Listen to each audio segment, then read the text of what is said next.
बादशाह अकबर के दरबार में एक से बढ़कर एक बुद्धिमान मंत्री थे, लेकिन उनमें सबसे चतुर और हाजिर जवाब बीरबल थे। बीरबल की बुद्धिमत्ता की कई कहानियां प्रसिद्ध हैं, जिनमें वह अपनी चतुराई और सूझबूझ से कठिन समस्याओं का हल निकाल लेते थे। आज की यह कहानी एक रहस्यमयी घटना पर आधारित है, जिसमें बीरबल ने न केवल अपनी चतुराई से सच्चाई उजागर की, बल्कि अपराधी को भी पकड़वाया। एक दिन बादशाह अकबर ने दरबार में घोषणा की कि राजकोष से एक संदूक सोना और कीमती जवाहरात चोरी हो गया है। यह सुनते ही पूरे दरबार में खलबली मच गई। यह खजाना राज्य के महत्वपूर्ण कार्यों के लिए रखा गया था, इसीलिए इसे सुरक्षित रखना अनिवार्य था। बादशाह ने दरबार में बैठे सभी दरबारियों की ओर देखा और गंभीर स्वर में बोले, यह बहुत गंभीर मामला है। राज्य की सुरक्षा को चुनौती दी गई है। यदि यह खजाना जल्द ही न मिला तो सभी दरबारी और सैनिक संदेह के घेरे में आ जाएंगे। सभी दरबारी सहम गए। चोरी कैसे हुई, इसका कोई प्रमाण नहीं था। पहरेदारों ने कहा कि रात भर महल की रखवाली की गई थी, लेकिन किसी को संदूक उठाते हुए नहीं देखा गया। अकबर ने गुस्से से कहा, यदि इस चोरी का जल्द पता नहीं चला तो दोषी को कड़ी सजा मिलेगी। बीरबल, क्या तुम इस रहस्य को सुलझा सकते हो? बीरबल ने मुस्कुराते हुए कहा, जहांपनाह, अगर मुझे 3 दिन का समय मिले तो मैं इस चोरी की गुत्थी सुलझा सकता हूं।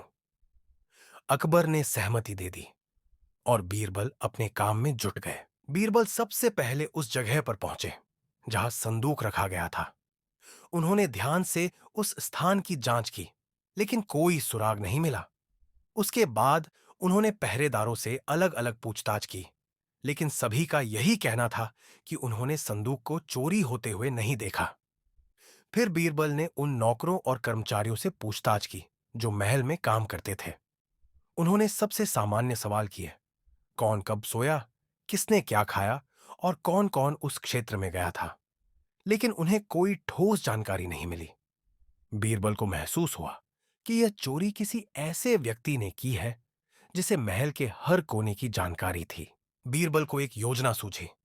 उन्होंने दरबार में सभी संदिग्ध व्यक्तियों को बुलाया, जिसमें नौकर, सैनिक, दरबारी और अन्य कर्मचारी शामिल थे।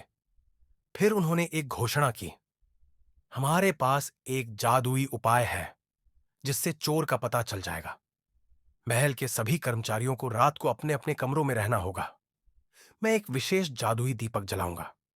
जो भी दोषी होगा उसके कमरे में यह दीपक जलने लगेगा और उसे हम रंगे हाथों पकड़ लेंगे। सभी कर्मचारी और दरबारी अचरज में पड़ गए। कोई नहीं जानता था कि यह कैसे होगा, लेकिन सभी भयभीत हो गए। रात होते ही बीरबल ने अपनी योजना के अनुसार सभी को उनके कमरों में भेज दिया। सुबह जब सभी दरबार में इकट्ठा हुए तो बीरबल ने सभी के हाथों की जांच की। दरअसल बीरबल ने चोरी करने वाले को पकड़ने के लिए एक मनोवैज्ञानिक चाल चली थी। उन्होंने सभी को कहा था कि जो दोषी होगा उसके हाथ में जादुई रोशनी चमक उठेगी, पर असल में कोई जादू नहीं था। उन्होंने सभी को रात में अपने हाथ पर हल्दी लगाने को कहा था और निर्दोष लोगों ने बेझिझक ऐसा किया। लेकिन जो अपराधी था वह डर के कारण रात भर हाथ नहीं धो सका, क्योंकि उसे लगा कि अगर वह कुछ करेगा तो पकड़ा जाएगा। सुबह जब बीरबल ने सभी के हाथ देखे तो एक व्यक्ति के हाथ पर हल्दी का कोई निशान नहीं था। बीरबल ने मुस्कुराते हुए कहा, यही चोर है। बीरबल की इस चाल से चोर हक्का बक्का रह गया और घबरा गया। बादशाह अकबर ने जब उसे कढ़ाई से पूछा तो उसने सच उगल दिया, हुजूर, मुझे लालच आ गया था। मैंने सोचा कि इतनी बड़ी रकम के बारे में किसी को पता नहीं चलेगा, इसीलिए मैंने रात के अंधेरे में संदूक उठाया और महल के पिछवाड़े छिपा दिया। बीरबल ने सैनिकों को आदेश दिया कि वे उस स्थान की जांच करें। सच में वही संदूक वहां मिला जिसमें पूरा खजाना मौजूद था।